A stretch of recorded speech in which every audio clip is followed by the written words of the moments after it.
Magandang gabi sa inyong lahat. Si Kite po ay nakikita ninyo nagga-garden dito at binabawasan ang mga damo. At mamaya pakukulungan namin yan. At yan po ay aming herbal. Maganda nito. Yan, ito maganda. Joke lang. Maganda ito pagka bubulak-lak yan. Ayan na po mga kaibigan. So konting update lang sa inyo. Ito yung aming garden. Nasa tapat lang ng bahay namin to. So ito yung aming komisari kasi tapat ng bahay namin. So ito yung kamyas na galing sa Quezon. Matagal lang nasa terrace to pero hindi ito namumunga. Ngayon namumunga na siya. Ayan, no? May maliit. Basta hindi ko alam kung kita sa video. So mini-maintain lang namin to. Kaya yung collection niya ng mano, collection niya ng mga... Hi, good morning everyone. On a Monday na umaga. So pakita ko lang sa inyo, update lang ako sa inyo, no? Dun sa pinatabas ko kagabi, kinakait. So yung mga tumutubong mga damo-damo dito, mga nawala na. Inalis ni Jonah yan. Tapos nabawasan na rin dito yung mga damo-damo. So ito yung aming garden sa tapat ng bahay namin. Yan. Kung makikita ninyo, ito po yung signage ng Papa Dudut Lechon Manok. Yan. Pinull out namin yan galing sa Belyongko branch namin kasi ililipat na yan sa bagong Belyongko branch. So ang problema lang nito ay yung pagpapatungan niya ay hindi pa stable. So gagawin pa lang ni Arlem yung ibabaw, aayusin. Kasi yung una namin kausap na kontraktor na kumuha kay Arlem, nagbilin kami na i-secure yung paglalagyan, siguraduhin na matibay. Eh anong nangyari, nasaraduhan na yung kisame, hindi pa na sigurado kung matibay yung paglalagyan para sana nadiskartehan namin yung paglalagyan ng signage. So ayan, ulit-ulit ng trabaho kasi nga nagkakaroon ng miscommunication. So ayan, plus pinapinturahan ko na rin yung ibabaw kasi nalaman namin na walang pintura. Ayan, tapos papipinturahan ko pa ng kulay red yan para branding yan. So hopefully mga 4 days, 3 days from now ay makapagtinda na kami ng Papa Dudut Lechon Manok dun sa bagong branch. Though bukas pa rin yung isa kasi hanggang katapusan pa naman ng June yung aming kontrata dun. So ang reason bakit po kami lumipat dahil nagtaas po ng 25% ang renta. Wala pa pong isang taon, which is bawal po yun. So ayaw ko kasi nang kausap ng mga taong yung magulong kausap. So sabi ko hindi na, tapusin lang namin yung kontrata sa inyo kasi ang hirap magpaliwanag sa tao na bawal yung ginagawa niya at illegal. So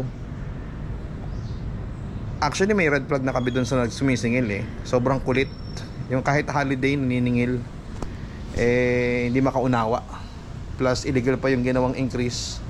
Sa mga nagnenegosyo dyan, sigurado nakaka-relate po kayo sa amin na may mga, alam mo, minsan kailangan may konsiderasyon din tayo sa tao. Tsaka yung mga pagsunod sana na hindi naman talaga pwede yung increase ka ng 25% in less than 1 year sa mga nagpaparenta. So might as well, hindi kami siguro para sa kanila, alis na lang kami, lipat kami sa mas magandang pwesto. Ang malas lang namin, syempre napaganda namin yung lugar, napatiles namin, napapinturahan namin, napaglagyan namin ng magandang kisame. So ang desisyon namin is tanggalin na lang lahat yung mga kinabit namin na fixtures doon at mga tiles etc. para kumbaga kung ano yung dinat na namin doon, yun din yung iiwanan namin. So ayan, so anyways, update lang. Ito yung kagabi na tinuturo ko sa inyo na kamyas, na ito yung matagal na sa terrace ko na hindi naman tumubo-tubo yung bunga, pero ngayon nagkabunga na. Ang kailangan lang talaga ng kamyas siya yung maarawan. So ayan, so nagkaroon kami ng extension ng bahay namin, yung bahay namin sa tapat. Nagkaroon kami ng isa pang bahay kasi dito nga yung aming komisari ng Papa Dudut Lechon Manok. So yan, nag-edit lang ako ng mga pang-upload sa Facebook. At kasama ko ngayon si Gianna na ibaba na po siya ng kanyang kuya Kite. Kumusta ka na, baby? Tulog pa si Gian? Ikaw lang mag-isa? Oo, dahan-dahan. Don't cry, mahal. Hi. Gusto niya siyang kumawa. Hala ka, sumakit ang ulo ng mga nanonood sa'yo. Ano mo na yung mga alam mo ng tricks para alam ng mga nanonood? Ano bang alam na tricks ng anak ko? Huwag niya mag-NRT lang kay daddy niya. Sino nagupit ng bangs mo? Sino ang sumira ng bangs mo? Sino ang sumira ng bangs ni Gianna? Hindi na, bobote na kita. Hindi pwede anak, nagbibideo to. Nai-stress na. Kuya Kite, anong ginagawa ni Kuya Kite? Ayan, puro cellphone po. Bubuhatin ko na to, bubuhatin ko na si Gian. Si Gianna, ibubuhatin na lang ni daddy, ha? Don't cry na ikaw, ha, baby? Yun. Narinig niyo po si Gianna, umiiyak-iyak pa rin. So ito po yung breakfast ko ngayon. Ito po yung brunch na. This is tinapa, talong. At ito yung, anong tawag dito sa rice na to? Shirataki. Rice ni Jem eh. Pinipilit ako mag-shirataki na lang daw ako eh. Ito yung regular na rice. Dito tayo natin itong shirataki. So mataas daw to sa fiber. Para daw pumayat-payat ako pang may time. So ayan, kain muna tayo guys ha.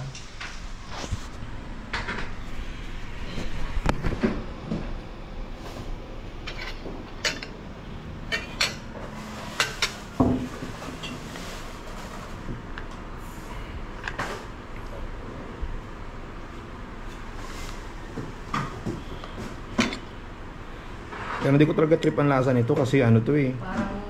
Parang plastic, parang styrofoam, parang pinapakain ako ng... Ba't kaya lahat ng healthy hindi masarap na? Tapos yung maganda masama sa kalusugan mo, yun yung masarap. Try ko lang para mag-lose ako ng konting weight kasi nung nagbuhat nga ako ng mga damit na hindi nakasya, lampas kalahati. Madami kong damit na, di ba yung kinahon mo, daming... Kahon na yung t-shirt ko, na ano mo dyan? Yung mga t-shirt, lahat ng XL, pwede. XL. Lahat ng large, hindi na. Pati yung mga, yung sa Eagles, pwede na ikahon yun.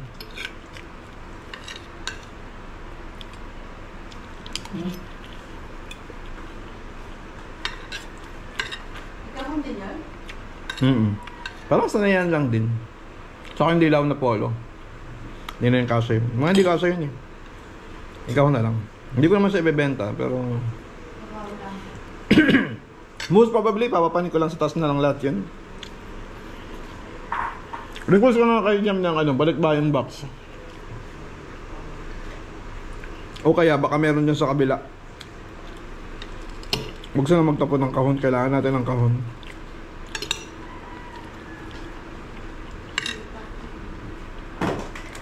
Parang okay din naman. Sapinan mo lang siya ng maraming ulam. Madadaya na rin siya. Bawi ka lang sa ulam. Oo. Gandang... Ayun. May iyak pa rin si Gianna dun. Ito nga palang tapa namin galing sa Ginyangan, Quezon. Kaya siya fresh. Kasi bago. Tsaka siya, masarap. Ano raw? Kaya daw fresh, bago, masarap. Basta masarap siya kasi fresh. Ayan. At ngayong buwan nga pala ipiyesta sa amin sa Ginyangan, Quezon. Pugi! Kakagising lang ni Jean. Ang haba ng tulog ng mga pugi. Hi! Kuya, kuha ka ano? Morning, Pogi Jian. Chicken. Pogi. Si ang Pogi. Ang Pogi. Ano, kailangan Pogi. Paalis na po ako. Hindi na kahit yung yung Miss Rachel. Yung kapatid niya nanonood din naman itsura ni Gianna na kasi mga mood.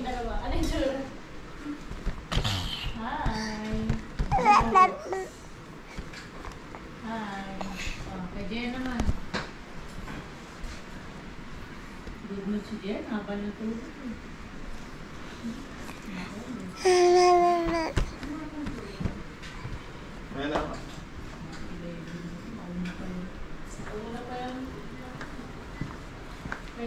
Saan yung susi ng kotse? Ito, pakuha ang susi ng kotse. Hi, Gianna. Gianna and Kuya Kite. Hi, Gian. Hello, Poogie. Ang Poogie na, baby na yan. And Gianna, gusto niya magpakuha. Sodan. Dila.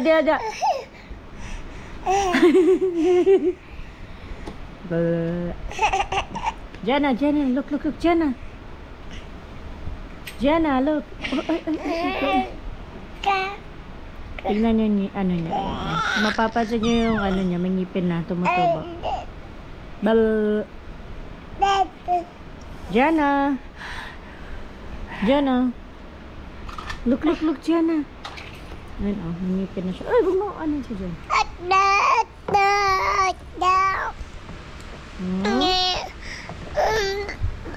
Gianna. Papakuha to si Gianna. Si Gianna naman, relax. Hi, Gian. Pagi. So later, maliligo na ang babies. What do you want?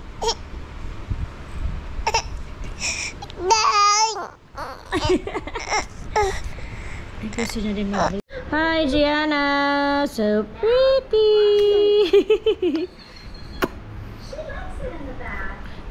Hi! Akit na kami ni Gian. It's time to take a bath.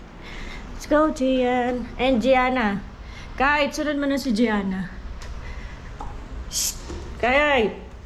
Say hi, Gian. Gian, look here. Gian, oh. Hey. Ang pogi ni Gian. Pogi. Si Pogi. Yan. So, si Gian, gusto niya magdede. Dapat kakain na siya kanina. Nakailang subo lang siya. So, ito siya ngayon. Tignan niyo guys.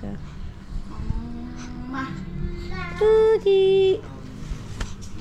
Si Gian na madaming nakain kanina. Rice and ulam.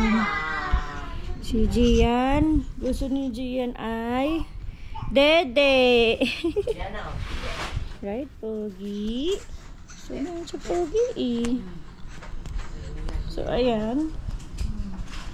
I-prepare na ang kanilang mga towels. Ito nga pala ang vitamins sila still. Nutrilin. Yan.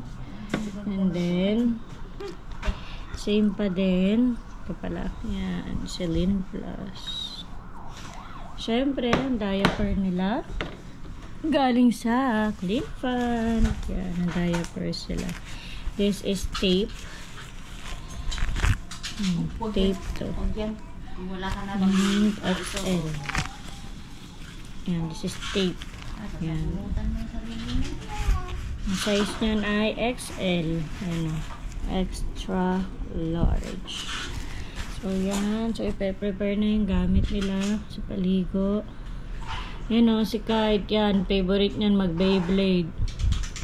Yan o, yan lahat ng yan ay Clean Fun. Diba, ang dami yan. Clean Fun. Gianna! Well, si Gianna ay, hi pretty girl! Nasa crib. So, baka maunang maligo si Gianna. And then si Gian. Diba, Gianna? Gian is very happy. It is milk. Gian, full tummy? Gian, is your tummy full na, Gian? Daming nadede ni Gian. Hi, Gianna. Are you ready na to take a bath? Ayun si Gianna.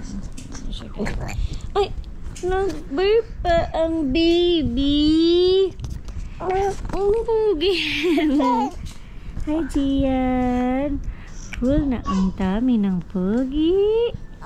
Full tummy na si Pogi. Ay, susulta siya guys. Mag-vlog din siya. Hi, Gian.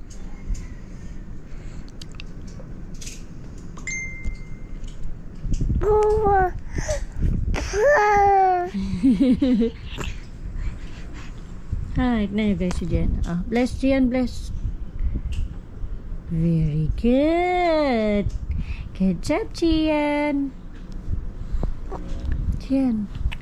Ay, more dede pa si Pogi. Sino mo na yan, Gian? Madede pa. Ay, more dede. Where's the light daw, Gian? Show them. Where's the light?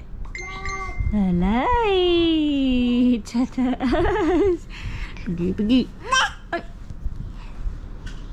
Pergi.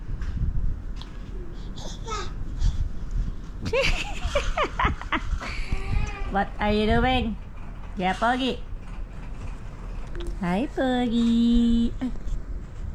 You want na mag-vlog, Pogi? Hey, don't do that.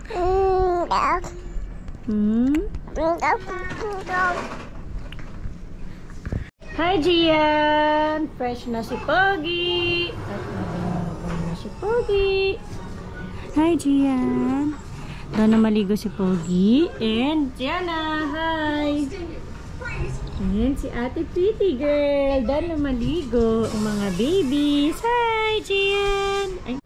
Hi guys, so nakauwi na ako sa bahay at masushoot kami ng isang episode ng Papa Dudut Stories Live. Ay, hindi pala live kasi inedit na, so hindi na siya live, no? So Papa Dudut Stories lang, na kung saan ito po ang behind the scene. Meron pong mga damit dyan na hindi nakasya. Dami pong hindi nakasya damit, grabe. Kaya nagsisharitake na kami, sharitake rice eh. Try lang, baka pumayat. So ayan, kaway naman kayo ng isang mabilis dyan. Yan. Okay, so babasahin ko na po ito at ipapakita ko po sa inyo paano ito ginagawa. Isang mabilisan. Magandang araw po sa inyong lahat mga ka-online. Nagbabalik po ang inyong si Papa Dudut para magbasa ng live na kwento ng isa nating sender ngayong araw na ito sa Papa Dudut Short Stories. Alam ko na na-miss po ninyo itong Papa Dudut Short Stories. Dear Papa Dudut, magandang araw po sa inyo at sa lahat ng mga tagapakinig ng Papa Dudut Stories. Ako po si Nika, 26 years old at taga Caloocan. Isa po akong accounting assistant sa isang pribadong kumpanya sa Makati. Matagal ko na pong gustong magbahagi ng kwento ko pero ngayon lang po ako nagkaroon ng lakas ng loob.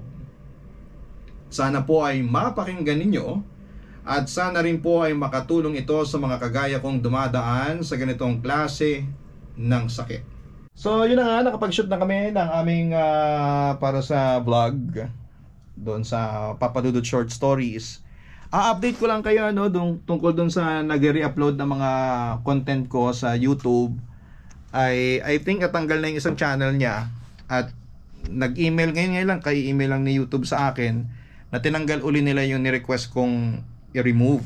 So this is a reminder to everyone na gusto magkaroon ng YouTube channel na please create your own channel. Do not re-upload content na pinaghihirapan ng mga content creators like us. Yun lang naman po. At maraming salamat po sa mga nanonood sa amin, sa aming vlogs, na daily po namin gagawin to sa abot ng aming makakaya. Dito sa